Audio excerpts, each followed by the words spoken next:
성도가족 여러분, 안녕하십니까? 샘터지기 김덕현 목사입니다.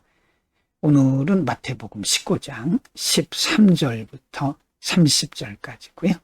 오늘 본문에서는 다시 유대 지경으로 오신 예수님께서 여러 사람들과 함께 여러 가지 사역을 하시면서 제자도, 천국 시민의 삶의 원리들에 대해서 가르쳐 줍니다.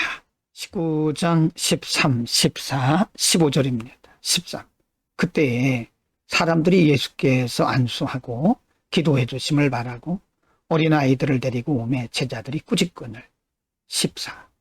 예수께서 이르시되 어린아이들을 용납하고 내게 오는 것을 금하지 말라. 천국이 이런 사람의 것이니라 하시고. 15. 그들에게 안수하시고 거기를 떠나시니라. 많은 사람들이 예수님께로 왔을 때 제자들은 그 중에서 아이들을 오는 것을 제재했던 거죠. 그자 예수님께서 그 모습을 보시고는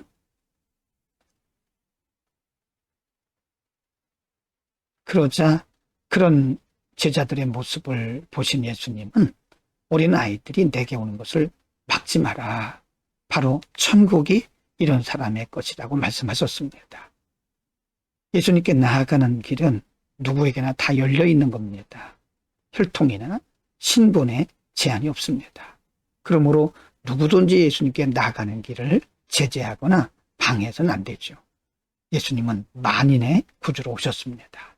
19장 16절부터 22절입니다. 16.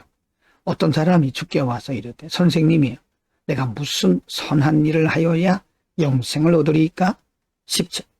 예수께서 이르시되 어찌하여 선한 일을 내게 묻느냐? 선한 이는 오직 한 분이시니라.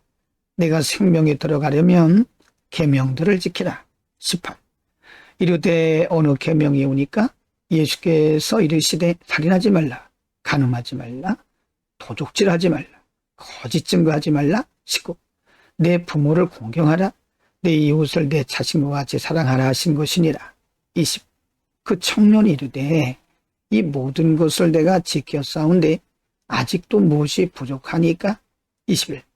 예수께서 이르시되 내가 온전하고자 할진대 가서 내 소유를 팔아 가난한 자들에게 주라. 그리하면 하늘에서 보화가 내게 있으리라. 그리고 와서 나를 따르라 하시니. 22. 그 청년이 재물이 많음으로 이 말씀을 듣고 근심하며 가니라. 한 사람이 예수님께 와서 구원에 대해서, 영생에 대해서 관심을 가지고 묻습니다. 내가 영생을 얻으려면 어떻게 해야 됩니까? 예수님은 계명을 지키라고 말씀하시자 이 사람이 말하기를 나는 이 계명들을 다 지켰습니다. 무엇이 또 부족합니까? 라고 말하죠. 이런 것을 볼 때 이 사람은 매우 율법적이고 종교성이 있는 사람이었습니다. 이 사람에 대해서 예수님은 가서 내 소유를 팔아서 가난한 자들에게 나눠주고 그리고 와서 나를 따르라고 말씀하십니다. 예수님은 그 사람에게 결단을 요구하셨던 거죠. 그러나 22절에 보면 이 사람이 재물이 많음으로 말씀을 듣고 근심하여 갔다라고만 말씀하고 있습니다. 그가 다시 왔다는 기록은 성경에 없죠. 관심은 있었으나 결단이 없었다는 말씀입니다.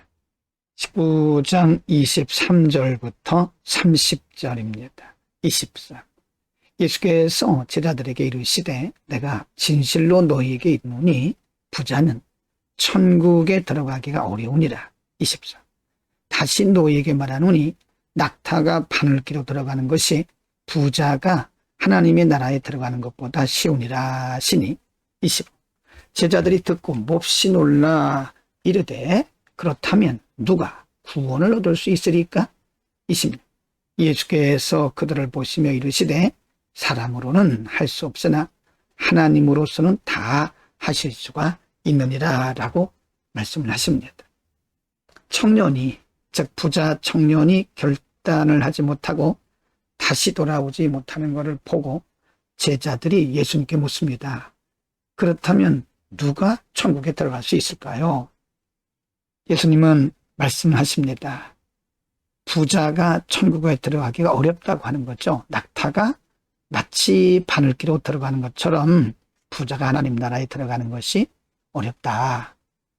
이 말씀은 부자가 죄라는 뜻은 아니고요. 부자들은 결단이 어렵다는 것입니다. 제자들이 이렇게 물었습니다. 그러면 누가 구원 얻을 수 있습니까? 26절 하나님께서 할 수 있다. 즉 구원은 하나님께 달렸다는 말씀이고요. 인간의 노력으로 된다는 것이 아님을 가르쳐주고 있습니다. 하나님의 은혜고 예수를 믿음으로써 구원에 이르는 것인데 믿는 그 믿음조차도 하나님의 은혜라 그 말씀입니다. 27절 이에 베드로가 대답하여 이르되 보소서 우리가 모든 것을 버리고 주를 따라 싸운데 그런즉 우리가 무엇을 얻으리까? 28 예수께서 이르시되 내가 진실로 너희에게 이르노니 세상이 새롭게 되어 인자가 자기 영광의 보좌에 앉을 때 나를 따르는 너희도 12보좌에 앉아 이스라엘 12지파를 심판하리라. 29 또 내 이름을 위하여 집이나 형제나 자매나 부모나 자식이나 전토를 벌인 자마다 여러 배를 받고 또 영생을 상속하리라. 30 그러나 먼저 된 자로서 나중되고 나중된 자로서 먼저 될 자가 많으니라 고 말씀하십니다. 구원에 대해서 묻는 제자들의 질문에 대해서 예수님은 하나님이 하실 수 있다라고 말씀하시자 베드로가 이렇게 말합니다. 선생님, 우리가 모든 것을 버리고 주를 따라 싸운데 그러면 우리가 무엇을 얻겠습니까? 예수님 말씀하시기를 세상이 새롭게 되어 인자가 자기 영광의 보좌에 앉을 때, 즉 예수님께서 이 땅에 재림하실 때를 의미하죠. 그때의 영광을 얻게 될 것이라고 말씀하시고 29절에서는 복음을 위해서 가족관계나 자신의 재물을 들여서 헌신한 자들에게는 또 영생과 함께 하나님의 보상이 있다고 말씀합니다. 오늘은 부자 청년의 질문에 대한 예수님의 답, 그리고 제자들의 질문에 대한 예수님의 답을 통해서 이 세상을 살아가는 구원받은 성도들의 삶의 원리 또는 제자 도에 대해서 말씀해 주셨습니다. 베드로가 물은 그 질문에 대해서 예수님은 하나님께서 구원을 이룰 것이고 복음을 위해서 하나님 나라를 위해서 일하고 수고한 자들에 대해서는 영생과 함께 하나님의 나라에서 많은 것으로 갚아주신다고 말씀합니다. 사도 바울도 빌립보서에서 분명히 말하기를 부르심의 상을 향해서 달려간다고 말했죠. 여러분 그렇습니다. 우리의 사역의 방향성, 우리의 삶의 방향성은 언제나 하나님의 나라입니다. 사람이 알아주지 않아도, 사람들이 높여주지 않아도, 유명해지지 않아도 우리는 하나님을 바라보고 하나님 나라에서 받을 영광을 바라보면서 오늘도 묵묵히 사역에 임할 수 있기를 바랍니다. 기도하겠습니다. 거룩하신 아버지, 수많은 사람들 가운데서 특별히 우리를 부르사 하나님의 자녀 삼아 주신 것도 감사한데 그 중에 또 우리를 부르셔서 하나님 나라를 위해서 써주시니 감사합니다. 주님만 바라보고 충성된 하나님의 사람들 또 제자들로 살아가게 하옵소서. 예수 그리스도의 이름으로 기도드립니다. 아멘.